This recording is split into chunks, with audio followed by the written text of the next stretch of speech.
Guys, Assalamualaikum. For today's video ay samahan niyo kung maglinis ng aming cabinet na linalagyan namin ng mga lamas or mga ingredients kasi ayun, pinasukan ng ulan kasi umulan dito sa Dammam tapos hindi naman inabot ng ilang oras kasi maski isang oras hindi inabot tapos ayun, yung kusina namin pinasok ng tubig kasi yung sa taas ng kusina namin iwan ko paano nakapasok yung tubig tapos ayun, yung pati yung mga cabinet ng lalagyan ng mga lamas ay napasukan ng tubig. Hindi ko alam kung paano siya napasukan. So, ayan, maglilinis na naman ako. Ayun guys, madami yung tubig na pumasok sa loob ng cabinet. Buti na lang yung lalagyan lang namin ng mga ingredients ang pinasok ng tubig.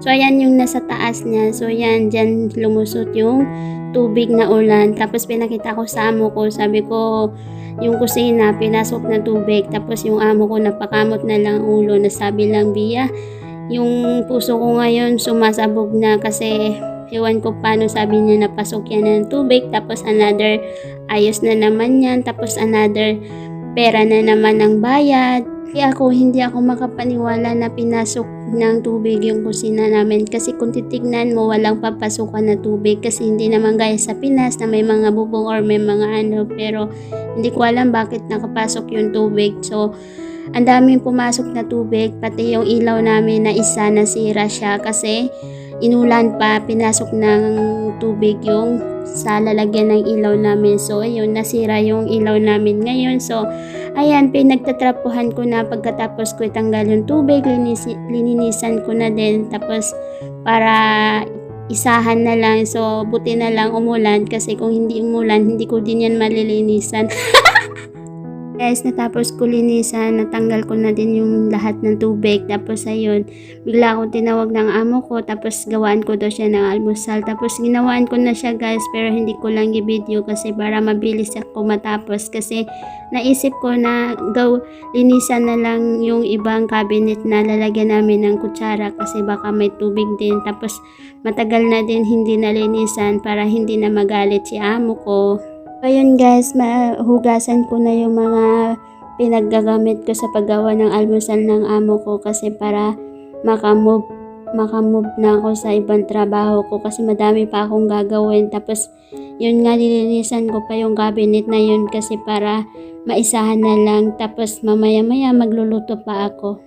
Pasensya na sa aking itsura kasi wala talaga ako kaayos-ayos. Tapos ako talaga yung tao na hindi maarte tapos hindi din pala ayos sa basta importante makaligo, yun ang pinaka-importante. Guys, natapos ko na din yung hinugasan ko tapos nag-move na din ako dito sa aking gawain kasi itutuloy ko na din kasi para isahan na lang tapos para kahit sinilip ng amo kong matanda tapos hindi niya nasilip. Ababay, bakit madumi? Char.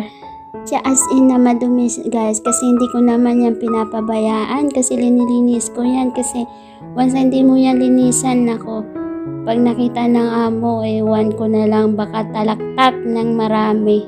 Hindi ko naman araw-araw yan linilisan, umaabot lang ng 2 buwan.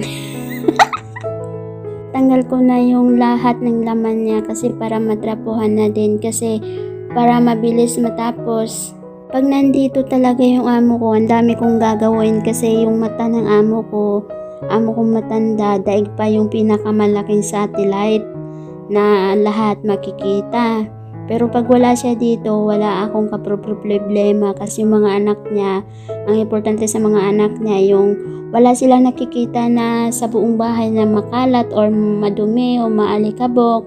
Pero yung amo ko kasi, kunting dumi lang na nakadikit sa mga pader, tapos sasabihin sa'yo na bakit may madumi, bakit hindi ka naglilinis, ganun yung amo kong matanda. Pero yung mga anak niya, wala akong problema, alhamdulillah.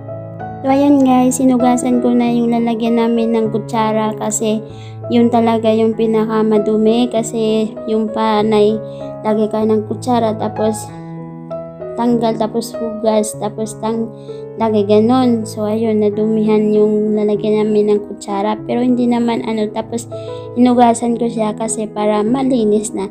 Tapos kahit tinignan ng amo ko na wala siyang makita ng dumi, ano pa sasabihin niya? So yun guys, thank you pala sa lahat ng mga nanonood sa aking video, and thank you sa lahat na nag-subscribe guys. So yun guys, kung pwede lang, pakishare na din guys. Please, malaking tulong na din yun sa akin. So see you guys, see you next my video. Don't forget to like and subscribe. Bye!